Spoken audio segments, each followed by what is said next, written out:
So managing your stress and anxiety before exams. So first of all, let's take a look at some of the ways that people do use which are unhealthy. Okay, there are some people who use stress management techniques, but there are a whole lot of unhealthy ones which people use and which you should avoid.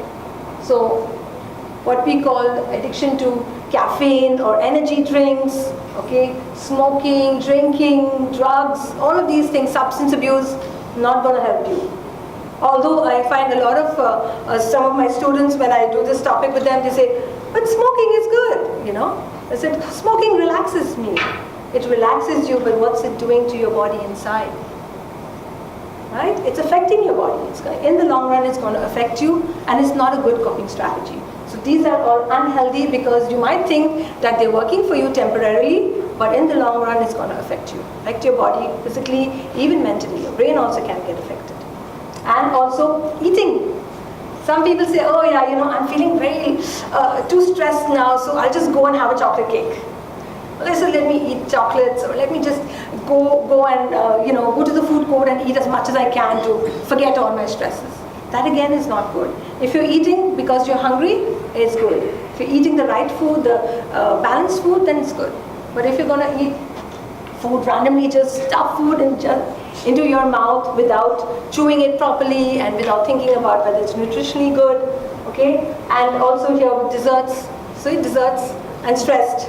If you reverse them, stressed and desserts, it's spelled backwards the other way. So that too, this is also bad for health. You end up having diabetes at an early age if you indulge in so much of eating and especially high calorie food. So talking about stress and anxiety, that is what helps you in coping.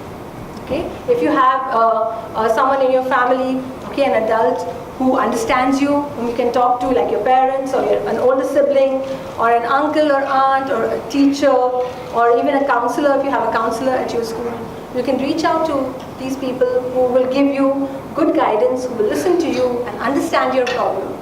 Okay? It's better always to talk about it. Bring it out of your system, but please make sure when you're talking to someone, even if it's your best friend, make sure it's a trustworthy person.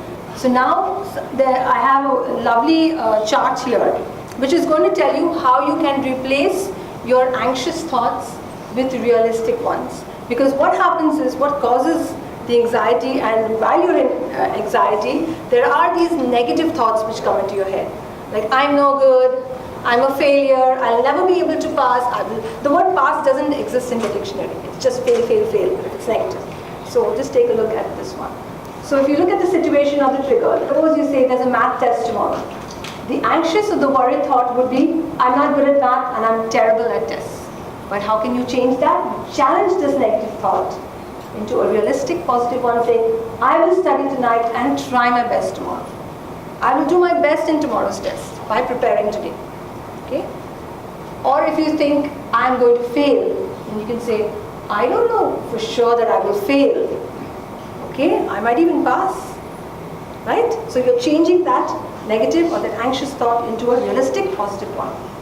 And I'll never pass math. But the other way, you can challenge it by saying, well, I passed the test and I've done fine with homework, so I will probably pass math even if I don't do that well on this test.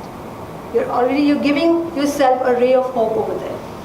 Okay? You're not putting yourself down, you're giving yourself a little boost, and if you don't try, you might really not succeed. But if you try, definitely there will be some improvement. It will show in your results. Okay? So you can take anything here as a situation or trigger, whether it's a math test or it's maybe a science exam, or you have practicals, the physics, chemistry, biology, laboratory exams, or whatever that you have. Anything if you feel is threatening for you, okay? Try to take that in mind, and you can actually even write it down, draw a table like this and say, what are your thoughts at that current moment? If they are positive, great, put a smiley there. But if it's negative, then try to change that, write a positive statement and put a smiley there. For the other one, you can put a thumbs down. Okay? So make it creative just to give yourself a boost, because it's it's just for you. It's for your well-being. So now we look at how you can prevent stress and anxiety with a healthy lifestyle. So what would a healthy lifestyle consist of? Healthy? What's healthy? Only food?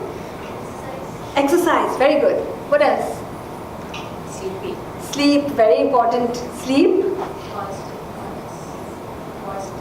Yes, positive thoughts. What else? Time management also, right? Go by the clock. Even today we were looking at the time.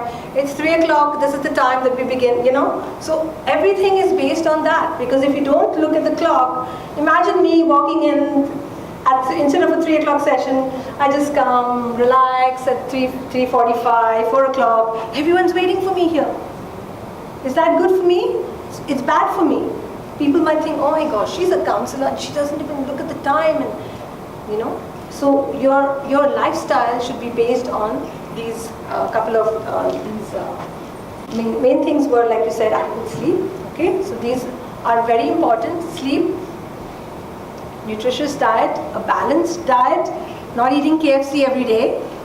Okay, a 24/7 KFC, McDonald's, this, that. Okay, I'm studying, so no time to eat healthy food. So just grab a sandwich or a burger from here, or just eat some fries. No, you need to have a balanced diet and plenty of water to keep yourself hydrated. And regular exercise. How many of you exercise every day? Exercise as in even play games, sports. No time, tuition, right? Okay, he raised his hand. What do you play? Basketball. Very good. Basketball gives your whole body exercise. Good. So you need to be exercising at least, if not every day, every alternate day for at least 10 minutes, even if it means a walk. Even in the privacy of your room, put on music, do one place jogging. Okay? Just a little bit. Something which will rejuvenate. You'll feel so rejuvenated. You'll also start thinking clearly. Because whenever you exercise, there's a secret.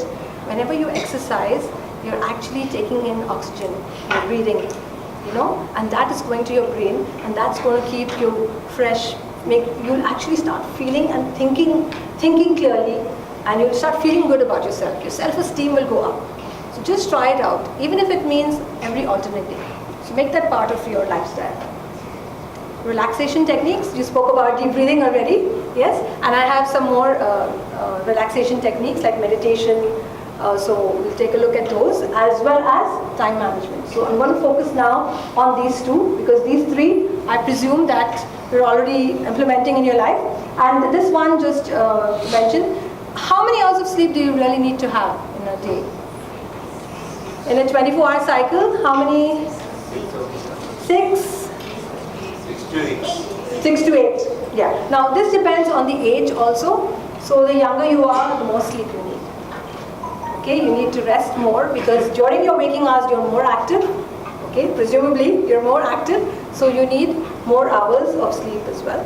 As the age increases, we tend to fixate on around 6 to 7 hours. But even children, even up to 9 hours, I know of little children who catch the bus in the morning, and they're going to school at 6 o'clock in the morning, and the parents put them to bed the previous day at 7 o'clock.